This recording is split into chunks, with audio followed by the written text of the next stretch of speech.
Hi everybody, Lindsay here from Lindsay on Learning, and I am here to tell you about my favorite reading strategy for nonfiction texts, especially for struggling readers.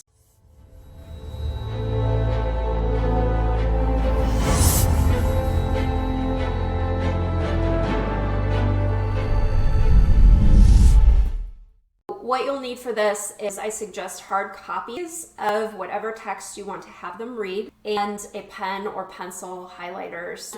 Typically, this works best if you prep the text in advance and make it so that the left or right-hand margin is 2 inches wide.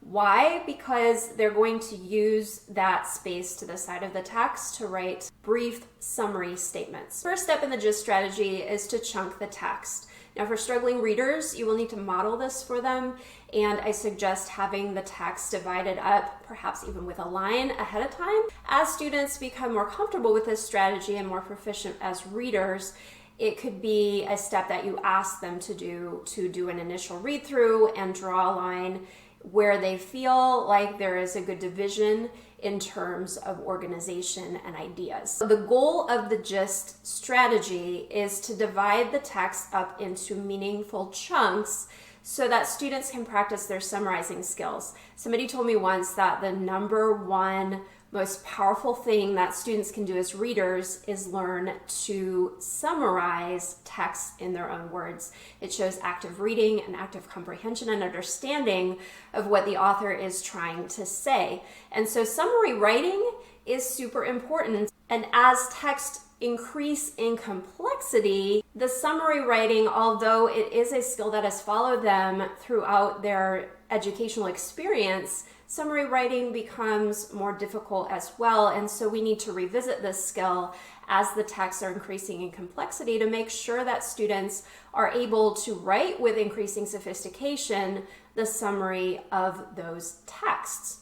So for each chunk, read through it. I suggest reading out loud to your students or using a text-to-speech software. The reason being, as students are listening, they are underlining what they think are the 2 to 3 key points that the author is making, or you can modify this and just ask them to identify what they think are the 2 to 3 most important words in that section. So after you've read through that section, you're going to ask them to write off in the margin a summary, aka the gist of what that section is saying to the reader. Also, you can ask them to make a quick note about organizational patterns that they're seeing and anything else they notice as far as the author's style. The idea is that over the course of the text, they're writing these mini summaries off in the margin, and then when it comes time for them to write an overall summary, they can put those mini summaries together and smooth it up, add transitions, and they'll find that they have a complete summary, hopefully, of those main ideas from the article. Because the number one thing I see in my students is they tend to rush the summary, they tend to only represent the author's overall message in the text, and they tend to miss the nuances of how the author is developing his or her ideas. So if you slow them down, if you get them to chunk the text, if you get them to patiently write the summary piece by piece by piece, then the conversation becomes, how do we fit this all together and make this an academically formal summary in which you use things like the author asserts, or joining this detail to this detail, or overall the pattern that the author is using seems to be this.